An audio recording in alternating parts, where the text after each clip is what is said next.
Ya, salam jumpa kembali. Di video kali ini kita akan membahas mengenai materi fungsi layanan informasi. Tapi sebelum itu kita harus tahu dulu kompetensi dasar yang akan kita capai pada pertemuan kali ini. Oke, kompetensi dasarnya adalah memahami pelayanan internet dan nilai karakter yang akan kita capai adalah kreatif dan tanggung jawab. Ya, tadi saya sudah bilang fungsi materi kali ini adalah fungsi layanan informasi. Ya, fungsi layanan informasi ini kita bagi 4, yaitu browsing, email, chatting, dan e-learning. Yang pertama, apa itu browsing? Oke, browsing adalah aktivitas pencarian informasi terbaru melalui media internet. Oke, browsing hanya bisa dilakukan dengan menggunakan aplikasi perangkat lunak yang disebut dengan web browser. Jadi kalau kita ingin melakukan kegiatan browsing, ya, kita harus meminta bantuan yaitu aplikasi web browser.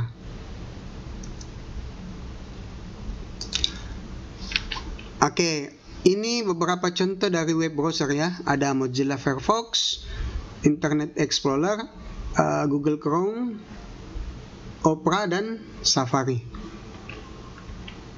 Oke, kalau kita mendengar kata browsing, ya, pasti kita juga sering mendengar kata searching dan surfing. Oke, dari ketiga kata ini, ya, hati-hati menggunakan ketiga kata ini ya, karena ada perbedaan dari browsing, searching, dan surfing. Oke, kalau browsing adalah pencarian informasi, misalnya membaca cerita, menonton video, mengirim email, dan sebagainya, dengan bantuan alat yang namanya yang tadi sudah kita bahas, yaitu web browser. Oke.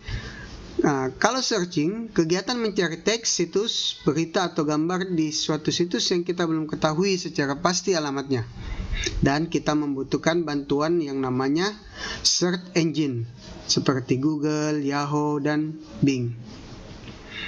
Kalau surfing adalah kegiatan yang tujuannya untuk mencari hiburan di internet. Jadi kita tujuannya untuk mencari hiburan ya, dengan bantuan aplikasi yaitu Facebook, Twitter, YouTube, dan lain-lain.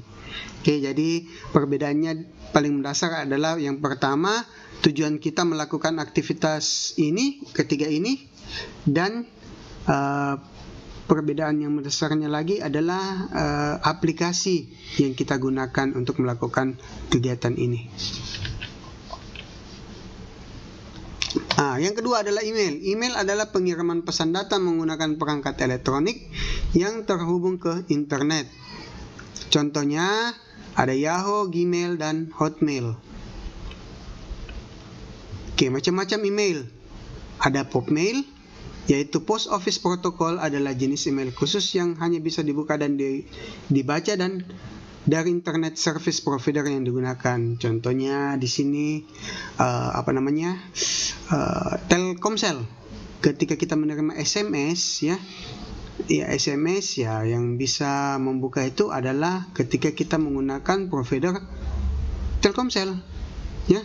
Jadi kalau kita menggunakan Excel kan enggak bisa lah membuka email ini ya. Lalu webmail. Email jenis ini adalah yang paling umum digunakan masyarakat. Email ini seperti layanan email pada Google, Yahoo ya, Gmail, Yahoo. Biasanya email kalian, misalnya contohnya Bapak ramon@gmail.com ya. Ini hanya bisa diakses dengan membuka halaman websitenya. Ketika kita membuka halaman websitenya, yaitu Gmail atau Yahoo ya. Kemudian format mail. Format mail ini berfungsi untuk layanan untuk pengguna email yang sering mengganti alamat emailnya. Oke. Jadi misalkan kita mempunyai 3 alamat email. Ya, kan kalau kita membuka Google ya, aplikasi Google Chrome itu yang aktif cuma satu. Yang aktif cuma satu email. Ya. Jadi ketika ada email masuk, pasti yang aktif ini yang ada pemberitahuannya kalau ada email yang masuk. Tapi menggunakan bantuan format mail ya, misalkan kita mempunyai ketiga email ini, jadi kita daftar dulu ke Google-nya ya, kita daftarkan dulu ke Google-nya.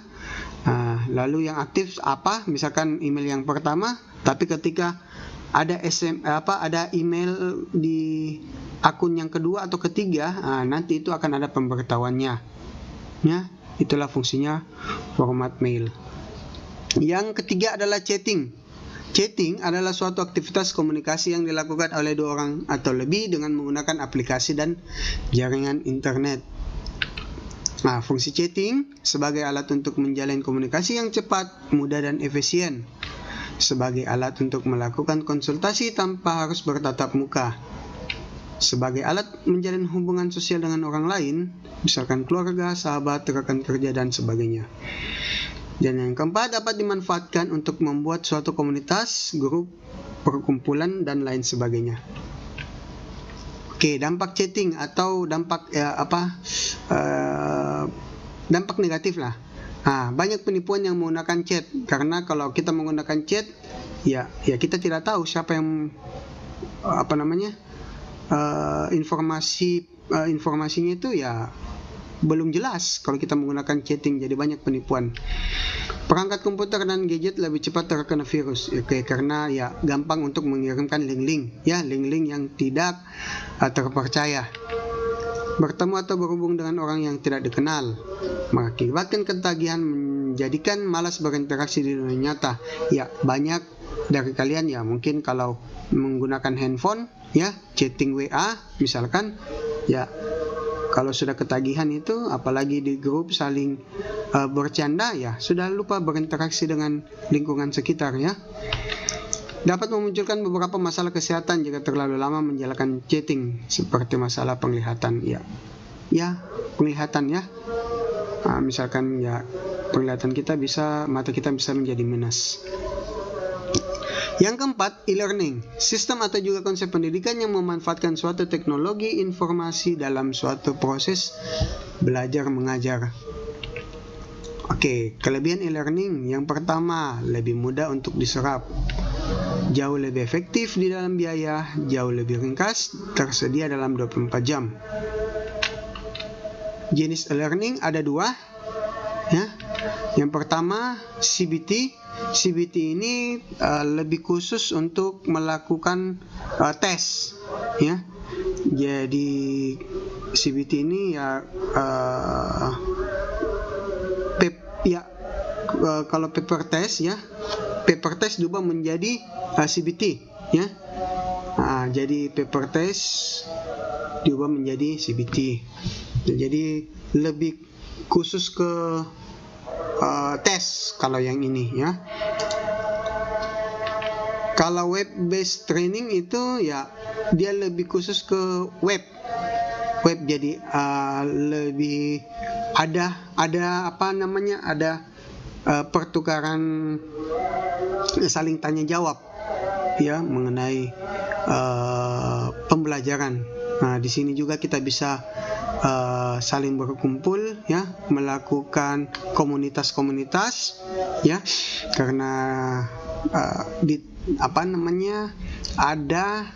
ada opsi tambahan, yaitu ya mungkin ada pertanyaan ya, jadi kita bisa jawab bersama. Contohnya adalah ruang guru. Oke, penugasan. Buka website Ruang Guru, lalu silakan kalian mencari satu informasi dari web tersebut. Oke, lalu kirimkan ke folder tugas keterampilan 2 di Google Classroom kalian. Jadi tugasnya silakan buka webnya Ruang Guru, lalu silakan searching satu informasi saja, lalu kalian screenshot informasi tersebut, lalu kirimkan ke folder tugas keterampilan 2 yang ada di Google Classroom kalian. Oke, sampai di sini dulu untuk pembahasan materi pada video kali ini ya. Semoga bermanfaat untuk kalian, dan sampai jumpa dan salam sehat.